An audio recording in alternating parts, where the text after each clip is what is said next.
Well, hello there, and welcome back to the Patronus pages. Today, we will be starting a new series on our channel where we review top Harry Potter fanfiction stories, as well as provide you with a brief preview of the story by reading a few chapters. We will link directly to the story down in the description. That way, if you enjoy it, you can read the full thing and support the author.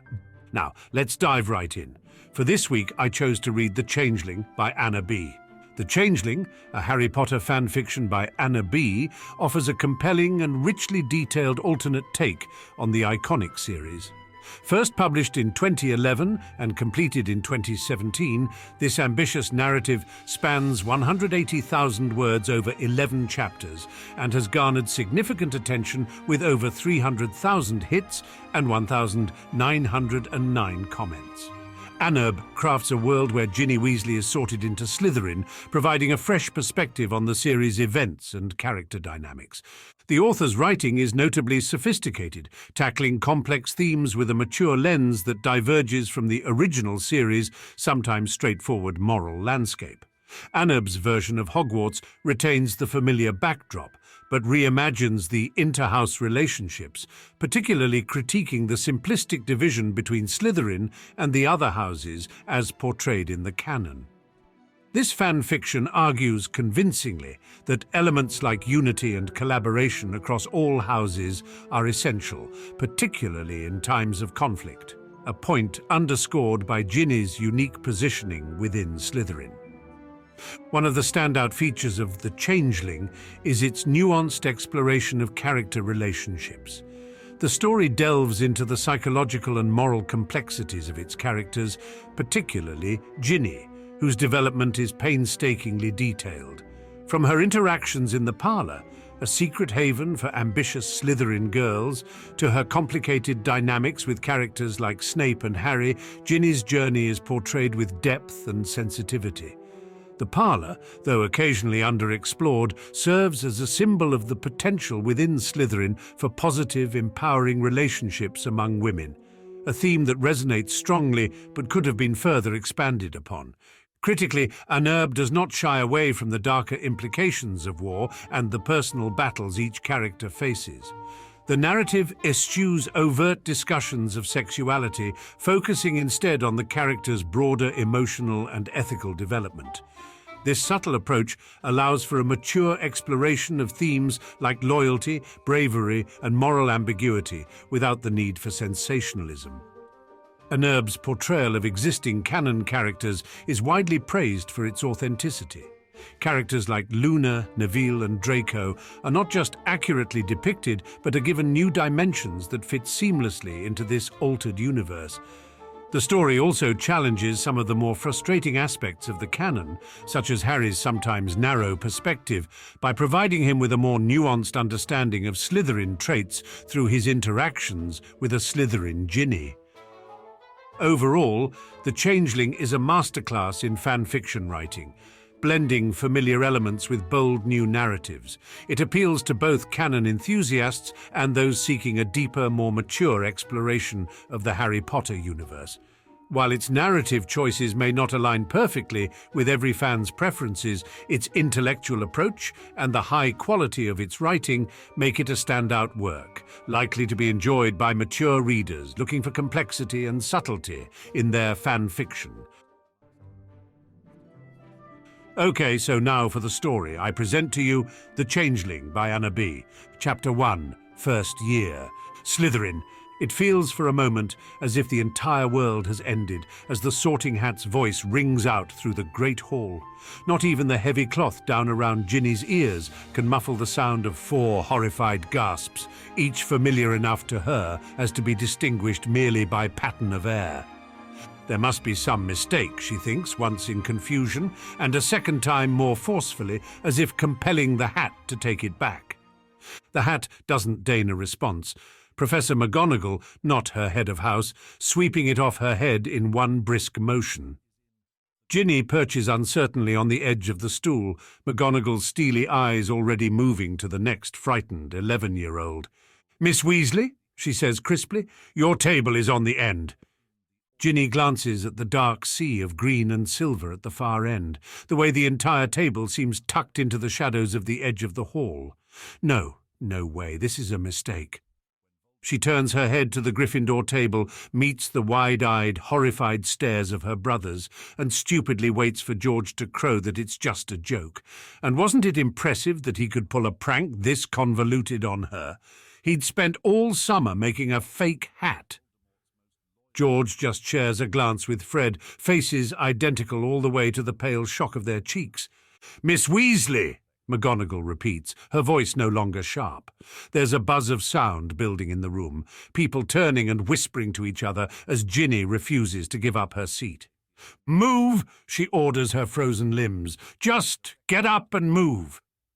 She finds her feet, tries to lift her chin as she walks the great distance to the far table, but the faces waiting there for her are closed, hostile.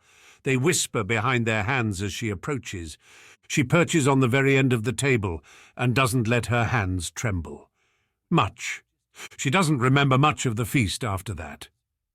Later, as she settles into her dormitory in the deepest hidden depths of the castle, not a tower, not a nice roaring fire, nor a fat lady to welcome them, she gives herself a mental shake and reminds herself that it's just a house.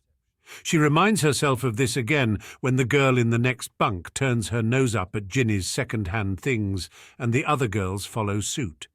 Just a house. That doesn't explain why she feels sick in the green-tinged depths. Wrong. As if the lapping waters of the black lake above are pressing down on her.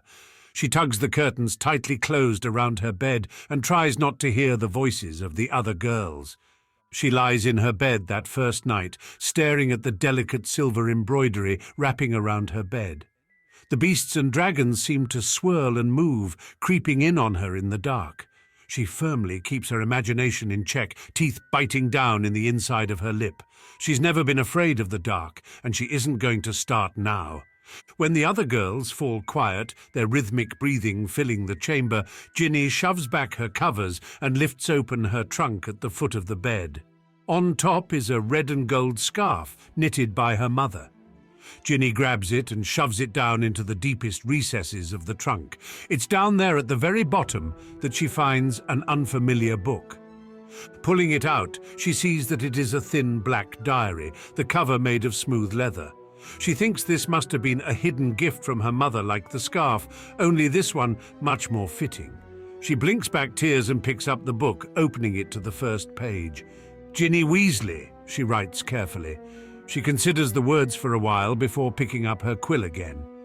"Ginny Weasley," she writes, "is a Slytherin." Her heart pounds as she stares at the words.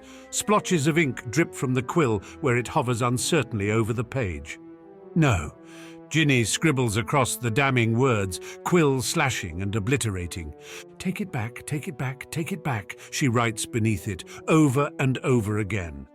For the first time that day, something finally cooperates. The ink sinks back into the page, leaving nothing but quiet, creamy expanses, as if the words never existed in the first place. She lifts the quill to the surface again and asks the one question that's been echoing in her mind all day. What did I do wrong? The words slowly bleed away. For a moment she almost wishes the diary could answer. She wakes the next morning with no great answers, no simple fix. Out in the halls, Fred and George drape their arms over her shoulders and say it's no big deal, but she's been living with them her whole life and knows when they're lying. It is a big deal. She doubts she has even begun to understand all the ways in which it's a big deal, just knows it is. Even Percy thinks it, judging from the way he pats her arm awkwardly and solemnly shakes his head back and forth as if to a dirge. Ginny has never before realized just what a prig he is. She shares this thought with her diary and wonders if this is viciousness, if this is why she's here. Did the hat see something in her? She watches the ink sink in and disappear, like an act that never happened. She imagines it makes her feel lighter, just a little bit. The first time Errol labours his way into the great hall with post from home, Ginny thinks her mother's tone is strained, just words on paper, but she imagines her mother's confusion. Pansy Parkinson, voice perfectly pitched to carry as far down the table as possible, notes she's never seen a more decrepit and pathetic-looking owl in her entire life. Did it have some sort of disease? Ginny lowers her head and forces bone-dry toast down her throat. During the day, she has classes to fill her moments. There's no one to sit with but quiet Smeeta, the housemate who was unlucky enough to get stuck with Ginny. They don't speak except when Smeeta needs Ginny to pass her Eye of Newt, and Ginny doesn't bother trying for anything more. She learns instead to focus down on the feeling of a wand in her fingers made for her and her alone. If she tries hard enough, this is one place things can bend to her will, work out the way she expects them to. Magic makes sense. She excels. While Fred and George and Ron are all ease and laughter, surrounded by friends and immersed in the luxury of just sliding by, she pulls marks her mother had begun to give up hope for in her younger brood. It makes Ginny wonder just what Percy and Bill and Charlie and their top marks might have been running from. At night she pours her frustration and confusion into the only place she can, her diary. She writes each and every word she thinks but doesn't dare say during the day. Every doubt, every dark feeling, and sometimes it feels like it's the quill moving and not her. One day it answers back, and it's the most natural thing in the world. You aren't alone, Ginny. His name is Tom. He's her only friend. She rises from bed the next morning feeling empty, floating like a ghost. It's easier. Midway through the first term, Bill sends her a letter. "Slytherin, eh?" he says by way of greeting, and she appreciates this lack of coddling, no easing in, just going for broke.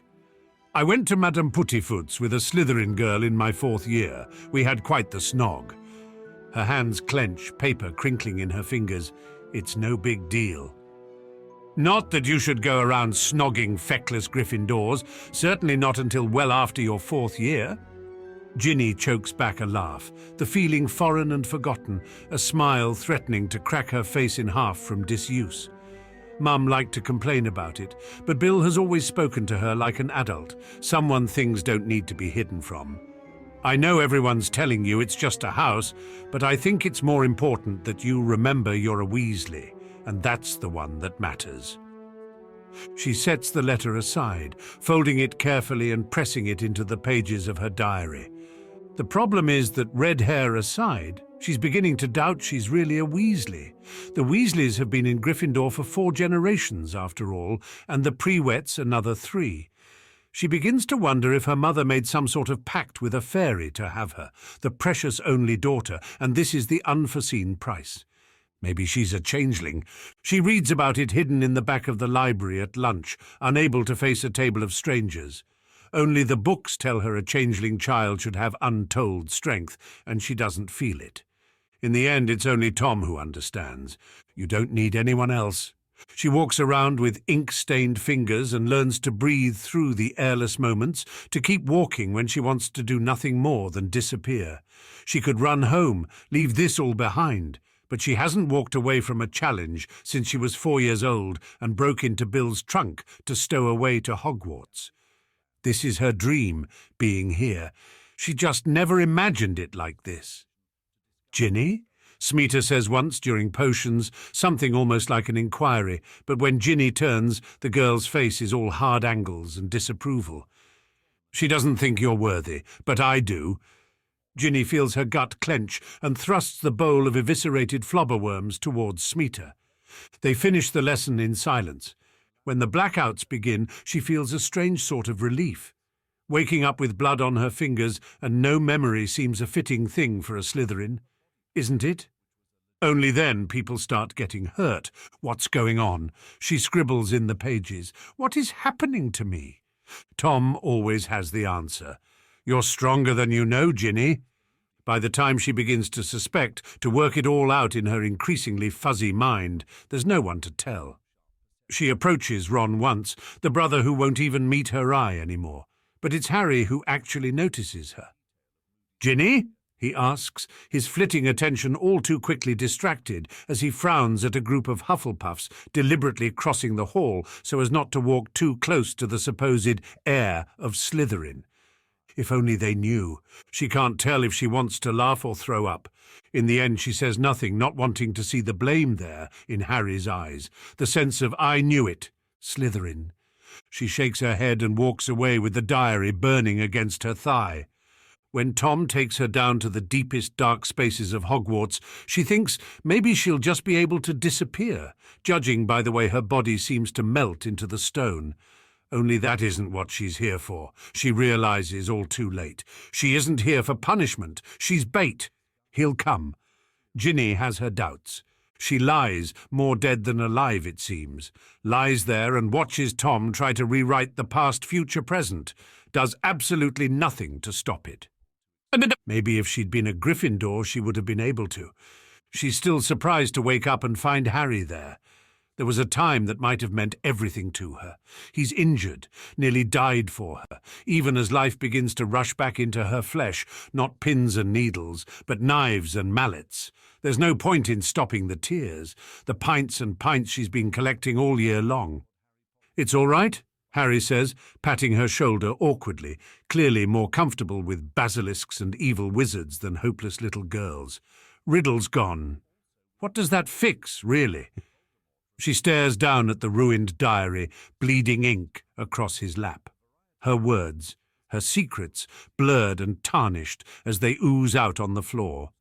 She shakes her head, pulling her legs hard into her chest. Harry never should have come down here. Not for her. "Ginny," he says, bewildered concern weighting his tone. "I'm a Slytherin," she mumbles miserably into her knees. "Just like Tom. Just like Pansy and Malfoy and every dark wizard who has ever fallen." More than anything, she wants to hear Harry say, "So what?" To tell her it doesn't matter, but he just stares back at her, confusion furrowing his brow. For the first time, he doesn't look like a hero, but rather a scared little boy. She isn't sure what to make of that. "Aberration," comes Tom's dying whisper, thorns still dug in and holding, despite the fact that he should be gone. You don't fit his careful columns of good versus Slytherin. And yet he was the one they all suspected. Ginny wants to shake the voice away, claw it out of her skull. There's painful anger here over something she does not understand, things she's too young to grasp, just knows that for all she poured into Tom, he poured some things back. These are not the sorts of things a little girl is supposed to feel. Try as she might, she can't see Harry Potter in quite the same light ever again. Maybe he's still a hero, but she's never going to be a princess. Was the hat right? Is this who she really is? Her silly crush doesn't stand a chance against the weight of all that. She lets Harry lead her out and save her, and explain away her failings to her waiting family, but knows she's leaving something behind she'll never get back. Innocent little Ginny Weasley never leaves that chamber. The greatest irony is that her disgrace makes her a proper Slytherin at last. In the common room, everyone vies for her attention, sidling up next to her and asking what it had been like to have such a beast under her control, to know she had the ability to kill and destroy, wash this place of mudbloods, if only she hadn't been caught in her own trap. Mudbloods. She thinks of Hermione Granger and her frizzy mane, the way she smiles at Ginny in the halls, kind but guarded, the way that even she, the smart one, is not completely sure of Ginny out of the context of Gryffindor. How did you get away with it for so long, her housemates want to know. She doesn't know what to say, how to explain to them about victims and lack of choice and pouring out precious secrets and feelings to someone who didn't deserve them. Doesn't know how to risk speaking without betraying her weakness. She may not know much, but even she already understands the danger of weakness. She needs to speak, to find the perfect lie, but her throat freezes and betrays her. Only somehow her silence does not condemn her. This is how she unexpectedly learns the power of silence, the power of not acting when all she'd ever been raised to know was running blindly ahead. When they demand a recounting, Ginny presses her lips together in a thin line, looking sideways at her housemates. She lets them fill in the blanks with whatever they need. It holds her long enough to survive the last few chaotic days of the term, to keep herself together until she can finally slip away. She doesn't like to think of it as running, but she's grateful all the same for the sheer distance from Hogwarts and the relentless memories that her family's impromptu trip affords. The harsh sunlight of Egypt burns into her skin, her family pressing in on all sides. Maybe it will be enough to make Tom fade, like a picture left too long in direct light. She hopes. Out on the sandy dunes, Bill steps up next to her, hand mussing her hair with distracted affection. A few feet away, the twins are trying to shove Percy into a tomb. It's all so startlingly normal, like the last year never happened, that Ginny finds it a little hard to breathe. Bill squeezes her shoulder. Your first year in Slytherin and you already faced off with you-know-who and derailed his plans, eh? That isn't exactly the way it happened, but Ginny doesn't have the heart to correct him. Or perhaps her mouth has learned too well to keep its secrets. Maybe it doesn't matter anyway. The only other person to know the full truth of what happened down there is Harry, and he's thousands of miles away with no clearer understanding than her own. Bill leans in closer, grinning mouth near her cheek like a conspirator. What a disappointment you would be to good old Salazar. She smiles because it's expected, but also because proving to be a poor Slytherin is supposed to be a good thing, right? He tugs on her braid. Weasley, he says, an affectionate accusation. Ginny leans into Bill's side, thinking that maybe she'll let herself believe that, just for a little while. Chapter 2, Year 2. This year is going to be different. Or so Ginny tells herself over and over again on the train. She's proven right in a way when dark-garbed demons climb on midway to Hogwarts. That's different in a whole new way. Horrifying, but one that only manages to suck out any optimism she may have been clinging to. She can't quite explain it, the way every tiny bit of warmth is leached from her body as they pass, gliding silently just a few inches above the floor. They pause, the empty places where a face should be turning towards her compartment. Ice frosts the glass, and a buzzing builds in Ginny ears. Aberration. She's transfixed, trapped until the demons move on, departing as quietly as they appeared. Ginny shivers and pulls her worn robes more closely around her body. The entire train seems subdued for the rest of the ride, timid whispers about the guards of Azkaban and an escaped prisoner tripping down the halls. Dementors. They were something she grew up hearing about in her brother's twisted idea of a bedtime story, but had never seen. She never wants to see one ever again. Luckily, the floating horrors don't follow them inside Hogwarts, staying outside the school gates, but she still thinks she can feel them hovering. Or maybe it's just that after a summer bundled up in the boisterous chaos of her family, Hogwarts feels cold. She doesn't remember it being so still, so quiet despite the press of students. It could just be Slytherin's hushed spaces under the lake that are dreadful. Too much like the chamber, hard stones under her bones. She avoids the common room as much as she can, sneaking up onto the grounds, not towards the gates and those things, but always away. The grass around the lake is tall and soft, too long left untrod during the summer holiday. Her trainers wear a path day after day as she walks. She lingers in a spot within sight of Hagrid's hut and the edge of the forbidden forest.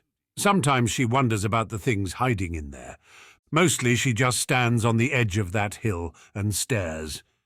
Sometimes she lets gravity win just to see what it feels like, wind and adrenaline and heat in her muscles. Her feet trip down the steep hill towards the trees, momentum keeping her right on the edge of losing her footing once and for all. Then she hits the flat, legs buckling, and she falls hard to her knees, feeling her flesh bruise and split. Twisting onto her back, she gasps great breaths, her chest burning, face flushed with exertion as she stares up at the clear summer sky. She gets up, climbs the hill, and does it all over again. The notice appears on the bulletin board the third week of school, hard, crisp edges around angular black writing. Trials for House Quidditch team will be held Saturday at 9. Someone jostles Ginny from behind, people shouting to each other across the room. She lets herself get elbowed to the back of the pack. She can't forget the words anyway, not now that she's seen them. She knows what she wants more than anything. She's only a second year, but she doesn't think on that. She just remembers the breathless press of wind and gravity working against her as she tumbled down Hagrid's hill. She doesn't consider that maybe she just wants to be a part of something, once and for all. Over the summer, her father told her, "You have to make of this what you can, Ginny." Her mother had simply said, "You can always come home." Ginny has no intention of running home. The day of tryouts dawns crisp and clear, the first taste of autumn in the air. There was a time she might have taken that as a good sign. "Hey!" someone calls as she walks out on the pitch with her pathetic borrowed school broom. "I think you're in the wrong place, girlie." The speaker is Terence Higgs, returning chaser. He's got at least 1.5 feet on Ginny, but she thinks with silent derision that girlie is probably the best insult he is capable of. That kind of undoes a lot of the intimidation. A chaser is about more than height. She's prepared for them to give her a rough time, to try to tell her she can't try out, but there aren't any rules against second years having brooms or trying out. And more importantly, she knows she can do this, size and age and experience notwithstanding. In the knowing is the power, she tells herself. Only then the captain, a troll of a boy called Marcus Flint, looks over at her, his face hardening. Before he can tell her to get lost, Ginny hops on the broom and streaks up towards the stands as smoothly as the wobbling hand-me-down can manage. The sound of voices and harsh laughter follow her, riding along on the wind, but it's the crack of a bat that she's really listening for, the telltale whiz and whine that follows it. She holds her trajectory until the last possible second before shifting her weight, letting the broom drop away under her in a daredevil move that would have given her mum heart palpitations if she were here to witness it. For a full beat of her heart, she's falling, completely weightless. Ginny's left thigh burns with exertion but digs in hard against the broom, swinging her body completely around just in time to see the bludger streak by less than 1/2 foot above her head. She does not flinch away, even as her hair flutters in the breeze of the close call. She does not yell, just hovers, meeting the stares of the boys still on the ground. She ignores the boy with the bat in his hand and instead watches Flint, daring him. She feels the impatient vibration of the broom under her hands, but knows that to budge now is to surrender. Fred and George and Charlie and Ron, they taught her this one minuscule skirmish at a time. All she's asking for is a chance. Eventually Flint looks away, waving his arm. "Okay, you lazy wankers, get your asses up on your brooms." With surprising efficiency and authority, though peppered more often than not with obscenities, Flint runs them through a vigorous series of drills. All except Malfoy, that is. He seems content to float above all of them, drifting aimlessly on his shiny top-of-the-line broom. His contribution, his father's bountiful wealth. Ginny sighs with disgust. Distracted by her thoughts, she doesn't notice the quaffle coming until it's slamming into her solar plexus. She manages to snatch it up against her chest and refuses to let it stun her, just takes great swallowing breaths while she weaves and dodges for the goals in the distance. She nearly loses her head to a vicious bludger from behind, but manages to swivel hard around and fling the quaffle into the lower right ring. She focuses relentlessly after that. What she lacks in size, she makes up for with speed and agility and a reckless sort of nerve that serves her well as chaser. Flint makes her run drills longer and harder than anyone else, but if he hopes to break her with harsh conditions, he's chosen the wrong tactic. She feels a fire burning in her stomach, something familiar but almost forgotten, like for the first time she feels a little like she did before Tom. Before Slytherin. Up in the air it feels like anything is possible. She's still nearly trembling with fatigue when Flint finally lets her get her feet on the ground. He gives her a long, hard stare, maybe checking one last time if she'll just give up. She doesn't. As he passes her by, he smacks her hard on the back, nearly planting her exhausted body face first in the dirt. "Just don't mess this up, Weasel." She leans heavily on her clean sweep and hopes he doesn't notice. "Excuse me?" He doesn't stop walking, talking back at her over his shoulder. "Practice on Mondays and Thursdays at 4.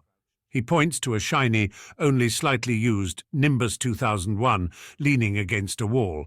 "Don't be late, or I'll change my mind." She watches him walk away, waiting for the punchline, the vicious ending to what must be a joke.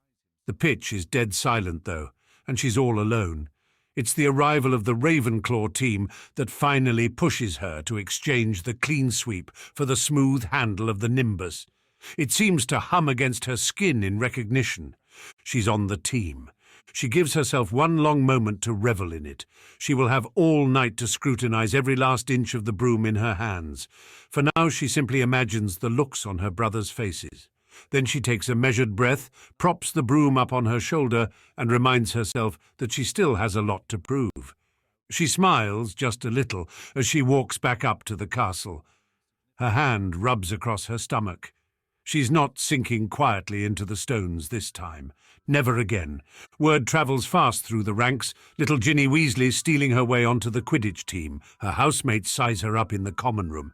She hears half-swallowed whispers of heir of Slytherin from time to time, nestled in right next to Chaser. It's not what she ever thought her life would be, but maybe that's okay. Even Malfoy deigns to speak to her, most of the younger students following suit. The older ones ignore her, like they ignore all the young ones, too involved with owls and newts and sneaking out onto the grounds to snog. "Ginny," Malfoy will say, drawling her name out long, arm thrown over her shoulder. She knows what she wants to say. "Your father gave me that diary," but that is never what she can say. Because for a bit, belonging is so much nicer. This is her house, her life, and she needs to make of it what she can. And Slytherin can't be so bad as they say, not if she ended up here, right? She practices with the same abandon she shows her lessons.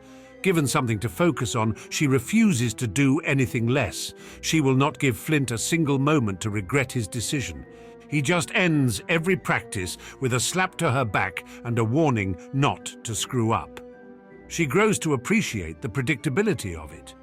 She watches the first match between Gryffindor and Hufflepuff with anticipation tingling in her fingers, cataloguing each and every move used by the chasers, the good to emulate, the bad to avoid. Her absorption is so complete that she doesn't notice the Dementors have wandered out of bounds until the chill shudders across her skin, a hated voice ghosting in her ears. People scream and push to their feet, fingers pointing at a black blur plummeting towards the ground. "Not so special after all," Tom mocks. "Harry Potter is falling out of the sky." Ginny's heart drags up into her throat, her hand pulling out her wand before she realizes she has no idea how to save him, no way to return the favor. The boy who went splat. "No," Ginny says. Screams? She doesn't know. Tom is still just laughing.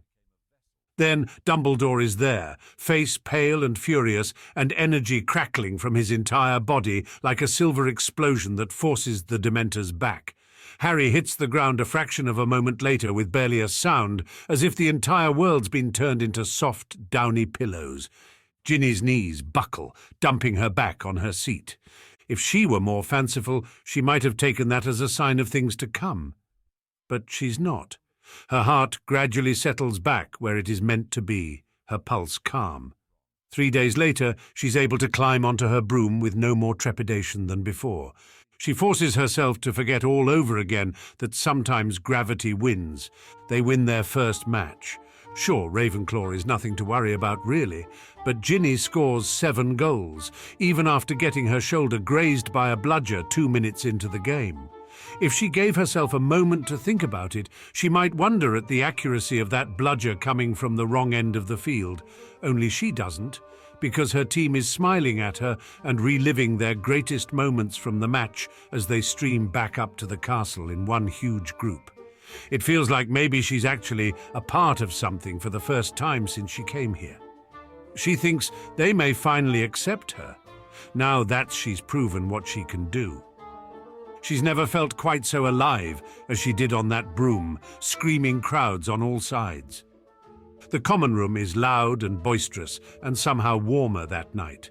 The heat of bodies and ringing sound of raised voices clear the chill from the space, and when they pass around a bottle of something not quite named, she sips it along with everyone else, despite the taste. She doesn't notice when the others stop, when they begin to slap her on the back and urge just one more swallow. Malfoy's voice close to her ear. Things get fuzzy really fast after that. Later, she will have vague memories of saying yes to the tattoo, to feeling no pain at all as they grouped around her and called her one of their own. She will not allow herself to remember that she alone has a jagged little green line of a snake twisting across the inside of her wrist. She does this because this is belonging, and it's good. She still wakes up the next morning feeling like death hovering on the edge of a bridge. She pulls back her curtains with a groan. The lamplight sears into her eyes, and for once she's actually thankful that their dormitory is underground. Sunlight just might kill her. "You look terrible." Ginny squints up to find her roommate Smita standing next to her bed, holding a smoking goblet. Ginny frowns. "Gee, thanks." Smita doesn't seem to take her chilly tone as a hint to leave her the hell alone, instead holding out the goblet. Ginny eyes it warily. For all she knows, Smita has decided to poison her for lack of anything else to do this weekend, but she's too miserable to worry out motivations.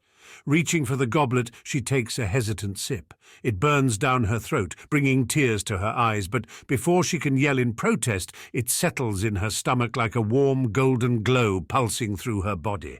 It softens all the edges, and Ginny doesn't hesitate to swallow the rest down. By the time she empties the cup, she almost feels human again. "Thank you," Ginny says in a rush, peering up at her roommate a little more closely. Is it just her aching head, or does Smita look slightly less mean today? Ginny tentatively smiles at her. Smita does not smile back. She simply nods her head once and turns on her heel and leaves. So much for that theory. Ginny lowers her head carefully back to the bed. "Someone wake me up when it's Monday," she mumbles to the empty room. Ginny arrives at the great hall a few minutes late for breakfast. Her brothers step up on either side of her before she even gets a foot in the hall. "Where did you learn to fly like that?" George demands. Fred scoffs loudly. "Clearly from watching us all these years, George." Ginny rolls her eyes and decides not to spill her secrets. All they ever did was turn her into a thief. They didn't teach her Quidditch. They taught her perseverance, daring. She thinks in some ways those are way more important anyway.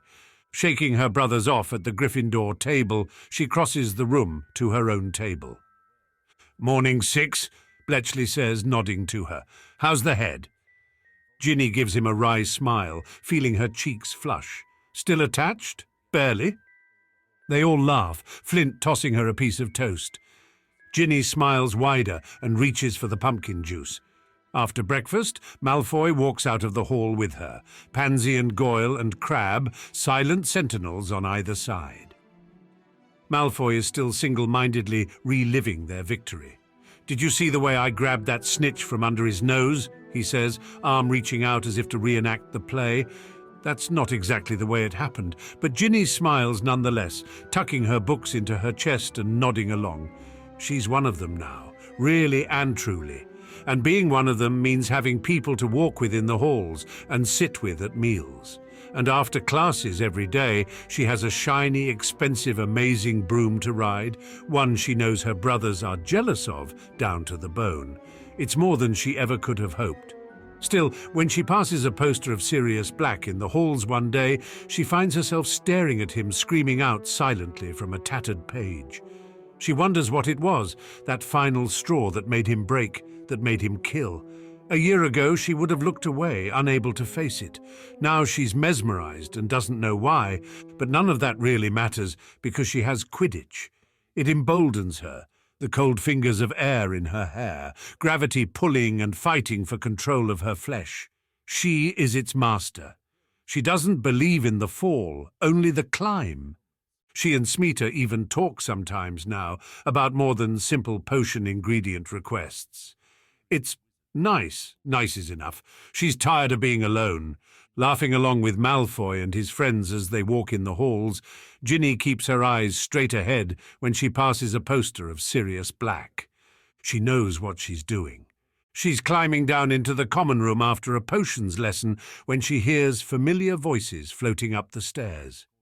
"What's going on with you and the Weasley girl, Draco?" Pansy asks, voice shrill with disapproval. Ginny comes to an abrupt stop, her schoolbooks bumping against her hip. "You've got her trailing around after you like a house elf." Ginny waits, stupidly, for Malfoy to defend her, to point out that she's on the house Quidditch team, that she's valuable, that she's one of them. Instead, he drawls, "I know, isn't it pathetic? You spend 5 seconds being nice to her and she falls all over herself to be your best friend." Ginny feels her stomach plummet into her toes as the harsh laughter echoes into the stairwell. "Did you see the tattoo?" Pansy asks. "I can't believe she let you do that. She must be desperate." They all laugh again, Malfoy's snivelling sound right in the middle of it. "Let me guess, Draco," a high, nasally voice Ginny identifies as Blaise Zabini says. "You have plans for her." She can't see his lecherous smile, but it's all there in his voice. "Can you imagine?" Malfoy responds with a scoff. "Snogging Weasel's tiny baby sister. It would destroy him." There's more laughter ringing throughout the space, and Ginny abruptly turns, wanting to slap her hands to her ears. She feels like sliding down the wall, collapsing onto the steps, but knows that if she does that, she may never get back up again. She supposes this is what gravity winning really feels like. Smeeta touches her arm, and Ginny jerks under the touch. She doesn't need the reminder that her humiliation has an audience. The hand only grows more insistent, though, so Ginny forces herself to look up. Smeeta looks straight at her, no pity, no amusement. "I'm hungry," she says, like this is just another boring history of magic class. "You?" Ginny stares back at her in utter numbness. Smeeta's hand tugs at her arm, and Ginny lets herself get pulled away. They eat in silence. Quidditch isn't fun anymore, and that's the biggest insult of all. Malfoy still drawls her name in the halls, winking at her on the Quidditch pitch, and she's ashamed to admit she doesn't do anything about it. She doesn't stop to talk like she would have before or anything, but neither does she tell him off. She doesn't let herself think too hard about why. Instead, she puts on a brave face during the day and carries on like nothing has changed. At night, she learns to swallow her tears like another weakness. Learns to swallow them and not choke. She finds herself reaching for her trunk sometimes, for pages that aren't there, and only ends up hating herself even more for the impulse. She never wanted to feel like a ghost again, no matter how much easier it might be. "You know," Smeeta says one day while she's pounding a tentaculus pod to paste with a steady thud, thud, thud. Her voice is as close to sharp as Ginny has ever heard it. "Lucius Malfoy was sacked from the Board of Governors over the summer." Ginny's eyes swivel to her, her fuzzy brain trying to figure out just what that is supposed to mean. What does she care about Lucius Malfoy? Smeeta shrugs. "I'm just saying." At dinner, Ginny sits a few spaces down from Malfoy, close enough to watch, but not close enough to talk. She watches his normal calm assurance, his inherent aura of superiority, but she thinks there's something right underneath, something that makes her think of those screaming posters of Sirius Black again. She watches him laze his way through practices, but here's the way he constantly brings up the brooms, his father. Brings them up far too often. She notices a lot of things now that she's bothering to look. In potions, Ginny turns to Smeeta, pulling up her sleeve to bear the green stain on her wrist. "Do you think you could help me get rid of this?" Smeeta gives her a long assessing look. Eventually she nods. "Yeah, I can try that." Ginny considers that maybe she's had an ally she never noticed before. Despite everything they come up with, though, they can't remove the tattoo. It remains stubbornly inked in place. Like a reminder, Ginny thinks. But Smeeta does help her learn to magic the alcohol from her cup before drinking it without saying a single word. "Newt's-level magic," Smeeta says with a hard gleam in her eye that Ginny is beginning to find intensely comforting. The team simply begins to compliment her on her ability to handle her drink. She smiles and tugs her sleeve down lower over her wrist. Most days, Ginny can't decide if she's more angry with Malfoy or with herself. How stupid has she been? At practice, she imagines flinging his father's precious broom to his feet as if it is nothing to her, a mere trifle. She would raise an eyebrow, hand on one hip like an old friend returning to roost. "There aren't enough brooms in the world, Malfoy," she imagines saying, the rest of the team looking on. She is too good to dismiss, she reminds herself. She is too important to victory, and this is another sort of power. She is a much better chaser than Malfoy is a seeker. And it's with that realization that she begins to understand that Malfoy's sudden acceptance of her had as much to do with her Chamber of Secrets fame as his father's loss of position. Malfoy needs her, not the other way around. He wouldn't be able to do anything about her rejection, his face burning scarlet as they walked out onto the pitch.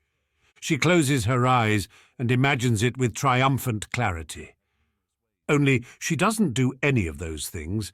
Instead, when the time comes for their next match, she waits until the rest of the team has shuffled outside and carefully places her Nimbus 2001 back in the equipment trunks.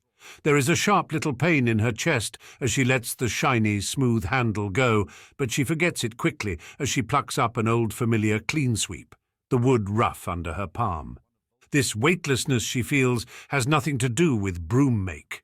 Ginny scores 12 goals and watches with grim satisfaction as the Hufflepuff Seeker flies circles around Malfoy. Fancy brooms are not all they are stacked up to be, it seems. She tosses a startled Cedric Diggory a brilliant smile as she stakes past and laughs loudly into the wind. This is better than belonging. It might even be better than winning. Ginny swerves towards the goalposts, determined to do her best to keep them ahead. In the end, though, it's Diggory who grabs the snitch, while Malfoy is dawdling on the wrong end of the pitch. Ginny touches down as the stands empty out. Hufflepuff celebrates loudly in the middle of the field. "Great flying, Ginny," Harry says as he passes by with a gaggle of Gryffindors. She's got mud in her teeth and sweaty hair plastered to her neck, but she doesn't much care. She's not a little girl with a butter dish on her elbow anymore. "Thanks," is all she says. He doesn't linger. The next match is between the two of them for the championship, after all. And Ginny has no intention of losing that too. Fred and George stop by as well, but mostly just to ask her if she's lost her bloody mind, willingly giving up a Nimbus 2001 for an old school-owned clean sweep. She just smiles and lets them think what they want. She doesn't expect them to understand. How could they? Their lives have always been exactly what they expected them to be. She supposes that makes them lucky. Malfoy is smart enough to notice something has shifted, that his gift has been thrown back in his face, even if only metaphorically.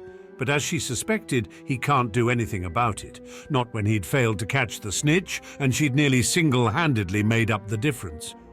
Still, he and his cronies start sneering at her across the breakfast table. At least it's honest, she thinks. She smiles back at them like this is nothing, and helps herself to a second plate of eggs. Flint flops down next to Ginny and starts arguing with Bletchley over what new drills they are going to have to integrate into practice if they are going to beat Gryffindor. "Double practices all next week," he declares. "What do you think, Six?" he asks her. They don't seem to care what broom Ginny flies, as long as she keeps scoring. She lifts her chin. "I'm up for it," she says. Still, nothing feels quite the same anymore. She can see the cracks now, hear the hollow ring of people only saying what they think people want to hear. She convinces herself this is a lesson well learned. They don't win the match against Gryffindor. It's strange to look across the pitch and see two brothers and an old childhood crush on the other side. She thinks, before her first few goals, her brothers may have been going easy on her. That didn't last after the first time she unerringly slammed a quaffle home past Wood. Still, in the end, it comes down to the simple fact that Gryffindor outplays them, and Harry Potter once again claims the snitch while Malfoy plays the fool. The Gryffindor are in a triumphant dogpile in the middle of the pitch, Harry lost somewhere under the tangle. Malfoy is glaring at them a few feet away, brushing his hair back from his face with jerky motions. Defeat doesn't look good on him. He catches her watching him, his expression hardening, and she raises one eyebrow at him, her eyes deliberately straying to his broom. The insult is clear. His face flushes, and Ginny turns away, falling in step with a cursing Flint. Losing sucks. Ginny can't deny it. But she thinks, as Smita meets her at the edge of the pitch, that at least she's beginning to see things for what they really are. That has to be worth it, right? But oh, does it have to hurt this much? "Sorry you lost," Smeeta says in that particular way of hers. Not cold, Ginny is realizing, just steady. Ginny shrugs. There's always next year. Smeeta nods and mentions a rune she thinks Ginny might be able to carve into the handle of her broom for better rapid deceleration. Ginny smiles. This time she thinks she may actually mean it. The rest of the term passes in a flurry of exams and farewells and a mass murderer breaking out of the castle, on a hippogriff of all things, if school rumour is to be at all believed. Ginny wonders sometimes just how close she'd come to finding herself face to face with Sirius Black in a dark corridor. What she might have done in that situation. She gets a sick little thrill in her stomach at the thought. She's still pretty sure she has questions, just no idea why she thinks he may have the answers. Ron is back out of the infirmary before she even gets a chance to go visit him. When she does manage to track him down in the halls between classes the last day, he, Harry and Hermione are even more tight-lipped and inscrutable than usual. She's risking making them all late for class by flagging them down, but it's not like Ginny can just pop on down to the Gryffindor common room to make sure Ron is okay. "What?" Ron complains, impatience clear in his voice, annoyance at his stupid kid sister. She holds back her flinch, hand compulsively pulling her sleeve down lower over her wrist. Oh, Merlin, one of these days she's going to have to wear a short sleeve and then life is going to get really loud if Molly Weasley has anything to do with it. "I'm just glad you're okay, Ron," she mumbles in a rush, tucking her books into her chest and turning back down the way she came. She hears the solid smack of hand against flesh and a disgruntled "ow" from Ron, but doesn't turn back to look.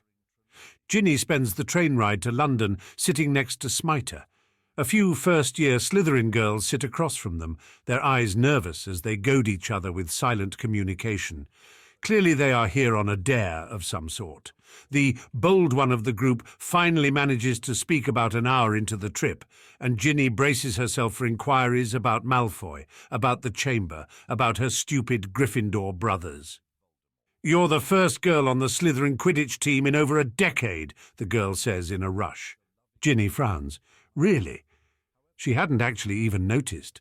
If she had, she wonders if she still would have had the nerve to try out. The three girls nod in unison, staring at her, not like a freak or an outsider or even a girl, but like she's a hero.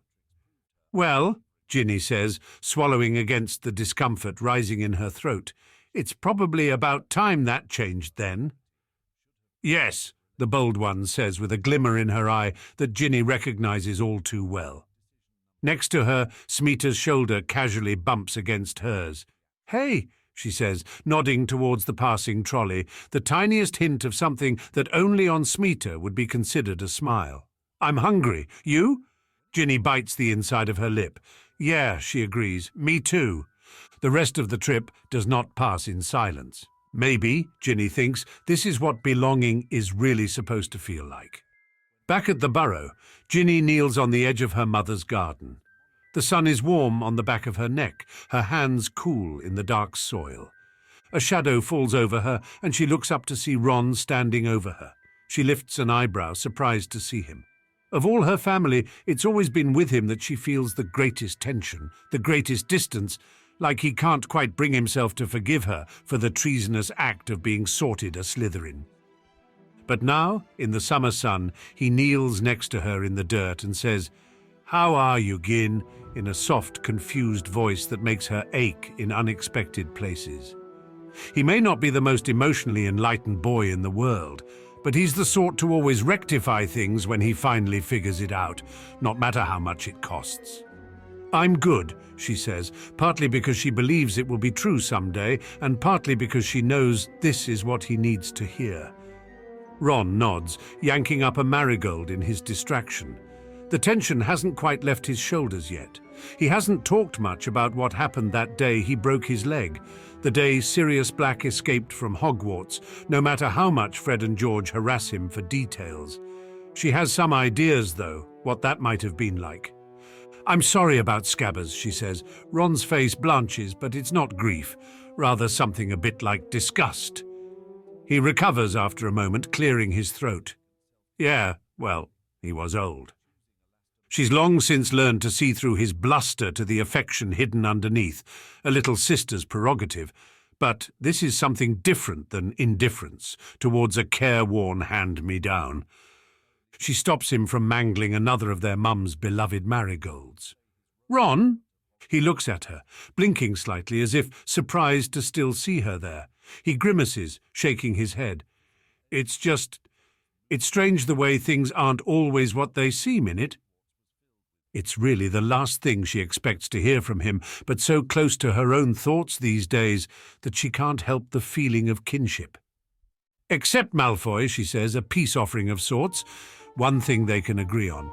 He doesn't react right away, as if expecting a trap, but then a smile slowly spreads over his face. "Yeah," he says. "He's pretty much exactly the git he seems." They laugh together, and for a moment it's like that last year when it was just the two of them left at the Burrow. His shoulder bumps hers, and she kicks her feet out, leaning back on her arm next to him. They sit like that for a while, just enjoying the sun, chore momentarily forgotten. Ginny glances up at the white ball of fluff that is never far from Ron's side these days, much to his seeming annoyance. He still hasn't explained how the bird managed to just randomly adopt him. "Have you named your owl yet?" Ron glances up, automatically scowling at the owl. "No." She peers at the owl for a moment, pretending to think hard. "Pigwidgeon." "What?" he asks, frowning at her. "Pigwidgeon," she repeats. "It's perfect." The owl chirps and loops above Ron's head in approval. "Pigwidgeon," he repeats in horror. He glances up at the owl, nearly vibrating with pleasure above them. "Bloody hell, Gin!" Ginny laughs, pushing to her feet and tripping down the slope of the garden, the newly christened owl hooting in her wake. She doesn't stumble. Chapter 3, Year 3. There is only 1 week left of summer when Molly Weasley finally notices her daughter's tattoo. Ginny has just begun to feel like maybe she got away with it. She made a trip down to Ottery St. Catchpole at the beginning of the summer, wandering into the Muggle corner shop with a stolen handful of her father's Muggle currency. Foundation, the potion-like substance was called. She's grown complacent between her long sleeves and the sticky, flesh-coloured substance. The weather has turned hot, though, the sheen of sweat on her skin betraying the green lines as she reaches for the butter. All movement at the table stops until Molly Weasley shrieks, "Ginevra Weasley! What is that?" Fred and George are the first out their seats, sending her awed looks back over their shoulders as they go, as if she has pulled off the greatest single piece of misbehaviour ever. Percy clucks his tongue in dour disapproval and goes straight upstairs, mumbling something sanctimonious about cauldron thickness as he flees. Only Ron hesitates, as if their newly forged truce requires it, but no amount of sibling accord can stand in the face of Molly Weasley at full volume. He shoots her an apologetic glance and ducks out into the garden after the twins. Ginny doesn't see any purpose in bluffing at this point, lifting her chin and letting her sleeve fall further back. "It's a tattoo," she says calmly, or petulantly, more like, the words tumbling out as if saying that only an idiot wouldn't know that. Her father's eyes narrow at her tone, but Mum jumps in before he can get a word in edgewise. The ear-splitting complaints range from unladylike and long-term consequences to irresponsibility, and had she completely lost her mind? Ginny lets the rant wash over her, reflecting that howlers really have nothing on her mum. She takes a moment as her ears ring to be thankful for the acres of space around their house, and the fact that neither Hermione nor Harry have arrived yet. The last thing she needs is an audience for this. It only becomes unbearable when she makes the mistake of glancing at her father, finding him staring at her pale-faced as if she is a stranger, like she has disappointed him in some fundamental way she doesn't even understand. Her own expression falters, bravado leaking away. She blinks back against the unexpected prick of tears, tugging at the edge of her sleeve. The words are on the tip of her tongue now, the "it wasn't my choice, and you don't understand." Ginny looks away. She's not going to blame someone else for it, not when it had been her own damn fault. "You are staying home from the Quidditch match," Mum yells. Ginny's mouth drops open, discomfort forgotten. "Mum!" Only Dad's hand on her shoulder keeps Ginny from beginning to shriek in indignation herself. They can't not let her go to the World Cup. They can't. "Ginny," Dad says, voice quiet and infinitely calm in the face of Mum's ringing anger. "Please go outside while your mother and I discuss this."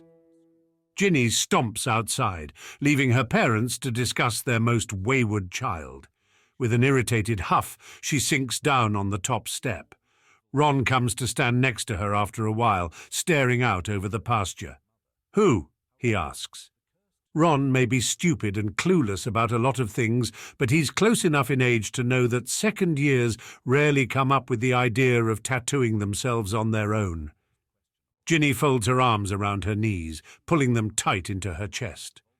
Ron's mouth tightens, pressing into a thin line, and she knows she doesn't even have to say the name. "Right," he says. He goes back inside, closing the door with enough careful deliberation that Ginny winces. She can't help but think she's thrown another log onto an already raging fire. There's no more talk of tattoos and punishments, but only because Hermione arrives the next afternoon. Ginny is relieved to see her, not because they are close friends or anything, but because Hermione's brought her parents along the first evening, so Ginny knows there won't be any more scenes. Her mum can continue to slam food down in front of Ginny and level her most disappointed stares, but she won't yell. They have to be pleasant in front of the nervous muggles, prove that leaving their daughter here for the rest of the summer isn't a completely crazy idea. It's Hermione's first time here, so while the adults have tea in the parlour, Ron takes Hermione on a tour. Ginny watches him as he leads her around, his eyes wary, as if scared of what she'll think of the place, right up until Hermione nearly crawls into a bush trying to get a closer look at a garden gnome. Then Ron shoves his hands into his pockets as he watches Hermione, shaking his head in seeming exasperation. Ginny doesn't miss the smile hiding underneath.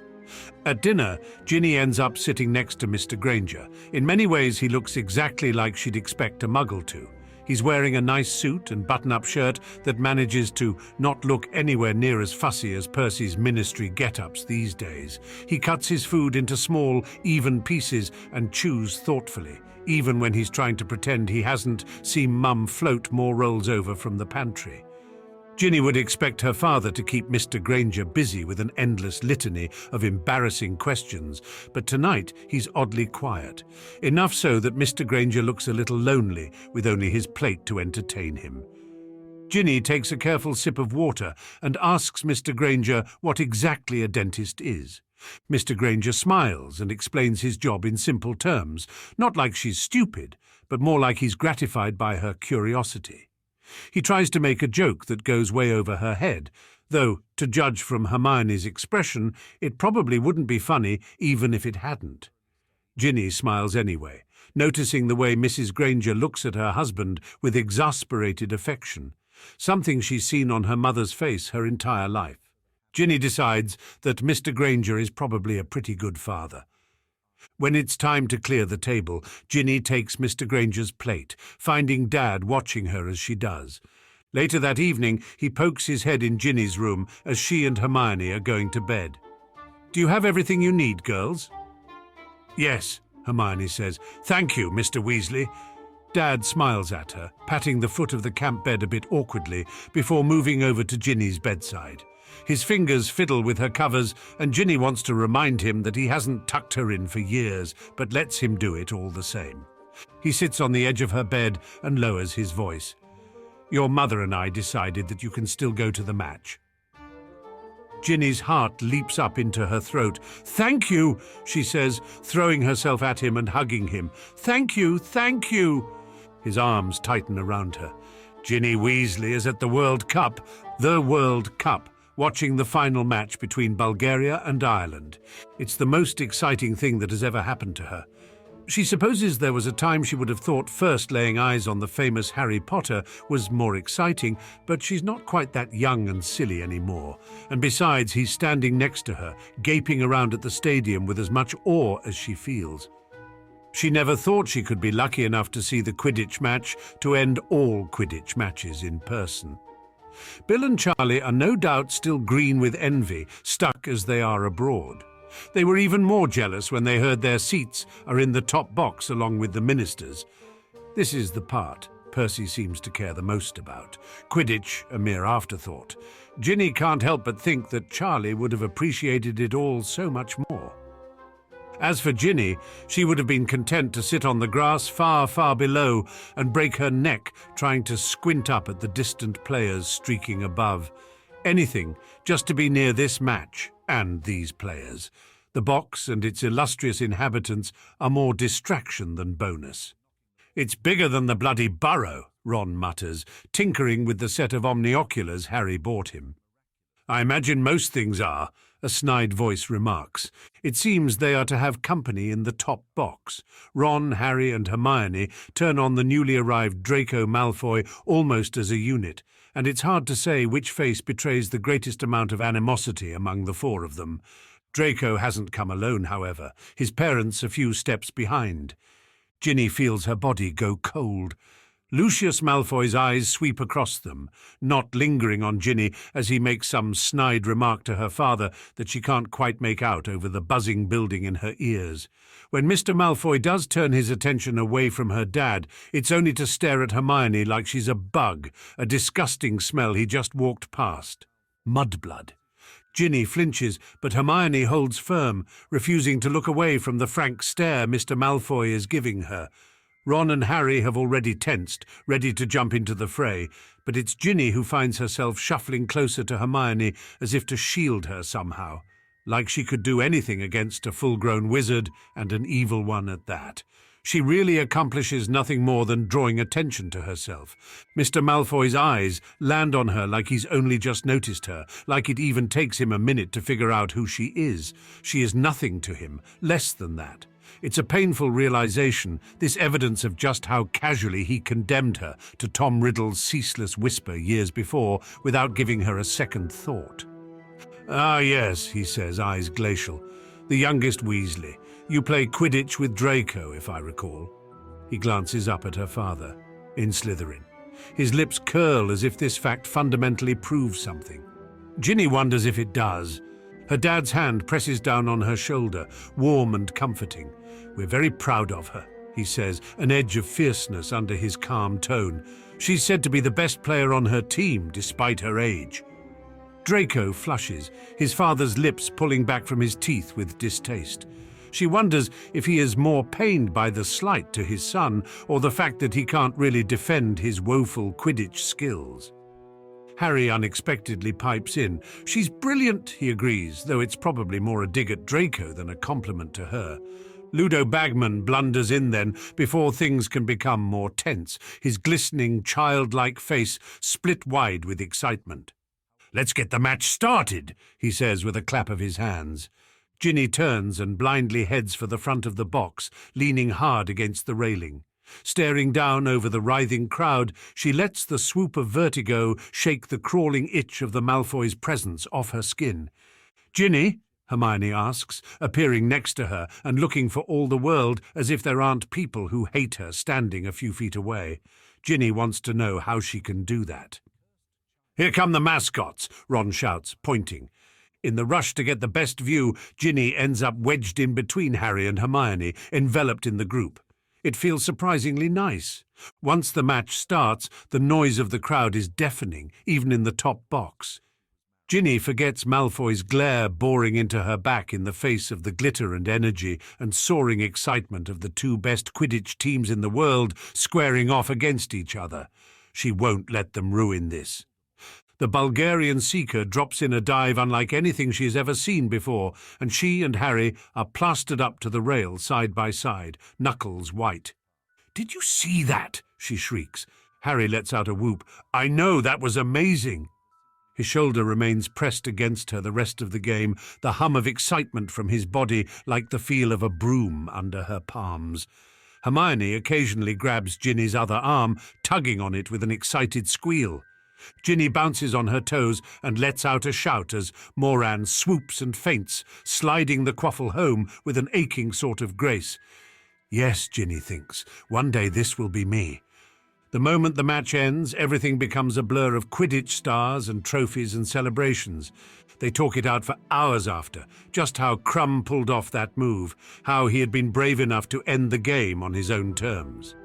Hermione looks on with bemusement, while Fred and George dance triumphant jigs around Ron. Harry leans across Ginny, his hand cutting a tight arc through the air, as if to work out the specifics of a new technique.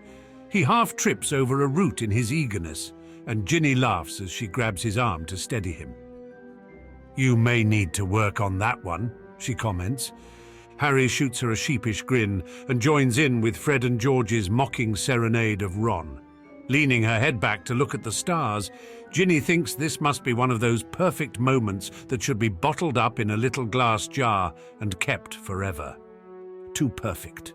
She's barely managed to close her eyes and dream of heart-stopping dives and the feel of a warm arm next to hers when screams and chaos shatter the night, sweeping them all up into a nightmare.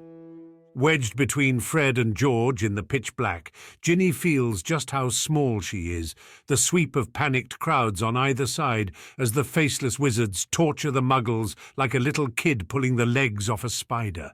She grips her wand in her pocket, but knows her small catalogue of hexes won't save her. She stares up at the skull and snake floating in the air like a stain and tries to remember to breathe. Even when dawn comes, everyone safely back home and away from the danger, it feels like something has changed, like the chaos was a signal the grown-ups were just waiting for. Death Eaters, Ginny feels it in the way they look at her. There's never been a witch or wizard who went bad that didn't come from Slytherin. They're all thinking it. They just aren't brave enough to say it. And isn't that ironic? She takes the stairs two at a time and disappears up into her room. Ginny's room feels like an oven. It's like the weather is doing its best to add to the already tense atmosphere. In some small attempt to cool down, she's wrestling her hair up into a ponytail. Hermione eases into the room like she's going to apologize yet again for taking up some of Ginny's precious space, a dance they already played the first night. Everything feels reset, though, now, like nothing can be taken for granted. Ginny isn't so stupid not to know why. She's finally worked it out, that horrified stare her father gave her upon first seeing her tattoo, finally understood as she stared up at a green stain in the sky with screams of fear on all sides. She knows why he watched so closely as she spoke to Mr. Granger. Even if she could somehow manage to forget it, here it is again on Hermione's face as she stares at Ginny's exposed tattoo. Ginny drops her arms, cursing that she didn't think to wear long sleeves despite the crushing heat. Hermione doesn't say anything, slipping into her camp bed. Ginny douses the light and follows suit. They don't say goodnight. Ginny isn't sure how much time passes, just feels thoughts and unspoken words heavy in the air between them. "I don't agree with them," Ginny blurts when she can't stand it anymore. She keeps her eyes trained on the anemic flutter of the curtains above her. "Just so you know."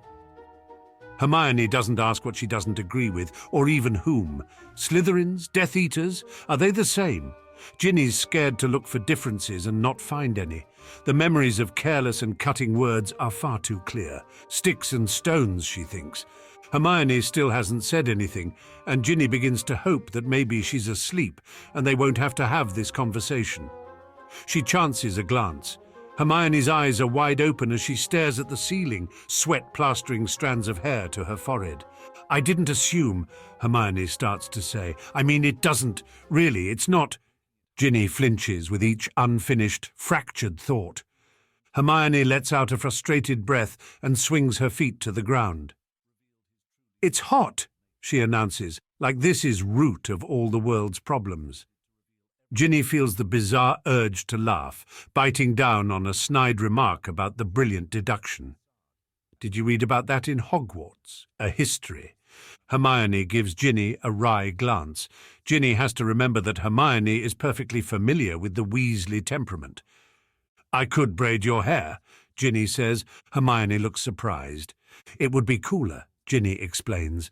"Okay," Hermione says, holding her gaze, and it feels like more than a simple agreement. They sit in the window seat, bodies turned towards the non-existent breeze. Ginny clumsily works through plaits of Hermione's hair and waits for Hermione to speak. She swears she can hear the thoughts clanking around in Hermione's head. "I don't like brooms," Hermione announces after a while. Ginny frowns. She leans to one side, noticing that Hermione is staring hard at her poster of Gwenog Jones. It's possible she's trying to apologise for not being as into Quidditch as the rest of them are. Harry and Ron must give her a hard time about that from time to time. "I see," Ginny says. Lack of interest in Quidditch may be unfathomable to Ginny, but it's hardly a capital offence. "Do you?" Hermione asks, turning her head. She doesn't so much look embarrassed or apologetic as determined. "I'm supposed to be brave, aren't I? But I'm terrified of brooms." Ginny feels her chest tighten, like someone just chucked a quaffle into her solar plexus. "Ginny?" Hermione asks, trying to turn further around and wincing. Ginny realizes her fingers have tightened in Hermione's hair. She forces her hands to relax. "Well," Ginny says, swallowing past the thickness in her throat, "while we're confessing things, there's something about me you should probably know." "Yeah?" Hermione says warily. "Yeah, I'm rubbish at braiding." Hermione blinks, looking like an owl, before she laughs. Breathing out, Ginny finishes Hermione's terrible crooked braid. They sit on the sill together until the moon rises up and out of sight, a cool breeze finally fighting its way up over the pond. September the 1st is always a day of chaos in the burrow. Mum is flitting back and forth between rooms and the kitchen and the washing lines out in the yard as usual. But as Ginny packs the last few things in her trunk, Mum is moving around her room, straightening her bedding, even though it's already been made and remade twice. Ginny recognizes hovering when she sees it. Fred and George come in to help Hermione get her trunk down the stairs, leaving just Ginny and her still fiddling mother. "Mum," Ginny dares to ask. Things have been less frosty between them since Ginny almost got herself trampled by dark wizards, but no less strained. "What?" she says, seeming surprised to find them alone. "Oh, yes." She compulsively straightens the pillows on Ginny's bed again. "I'm almost done," Ginny says. "Good." She looks like she wants to say something more, but instead pulls something out of the pocket of her apron. She presses a cool jar into Ginny's hand. "Secrecy salve," she says, looking awkward. "It will work much better than that muggle makeup." Ginny wants to say she's sorry, but she doesn't even know what she's apologizing for anymore. Mum gives her a brief squeeze and disappears out into the hall. Ginny tucks the jar safely into her trunk. Hogwarts. She's glad to be back, ready to throw herself into things that are simple and predictable, like classes and Quidditch. Even the confusing minefield that is her house's common room offers a sort of familiarity at least. This she can handle. Only then Hogwarts decides to do to her what it does best, pull the rug out from under her feet. There isn't going to be any Quidditch this year, just 2 more class loads of strangers to be wary of, and an archaic tournament she can't participate in anyway. Honour and glory, she's more interested in surviving. Next to her, Flint's fist smacks the table, goblet of pumpkin juice jumping. "What a fucking waste!" Ginny flinches, but reminds herself that this is even worse for him in some ways, being a 7th year and the team captain. That would piss her off too. "I take it you aren't going to put your name in the goblet," she says. He glances over at her as if surprised to see her. He lets out a humorless huff of air. "Yeah, 6. I think that's pretty safe to say." His brow furrows, and Ginny can feel herself changing in his eyes from chaser to useless 3rd year. He pushes to his feet. "See you around, Weasley," he says, moving down to the table to talk to some other 7th years. Just like that, she's back to square one. Another first night spent lying in bed staring at her curtains, with a long year stretching ahead of her. Only then Smeeta climbs up on the foot of Ginny's bed, clearly not willing to be put off by the black cloud hanging over Ginny's head. She's cut her hair, the dark strands now curling just below her chin. "How was your summer?" she asks. Ginny shakes her head, only able now to think how it ended. The good days faded from memory. "A disaster. You?" Smeeta's nose crinkles with distaste. "Cousins, lots of them." They stare at each other a moment, expressions perfectly mirroring long-suffering annoyance. Then Smita's lip twitches and Ginny starts to laugh. Laughs long and hard until her stomach begins to ache with something other than disappointment. They draw the curtains and sit in the cocoon of Ginny's bed, talking until the wee hours of the morning, Smita's weight heavy against her legs. Ginny decides that maybe square one won't be quite so bad after all. That will do it for this week's story review. Be sure to click the link in the description to read the rest of the story and subscribe for weekly fan fiction reviews.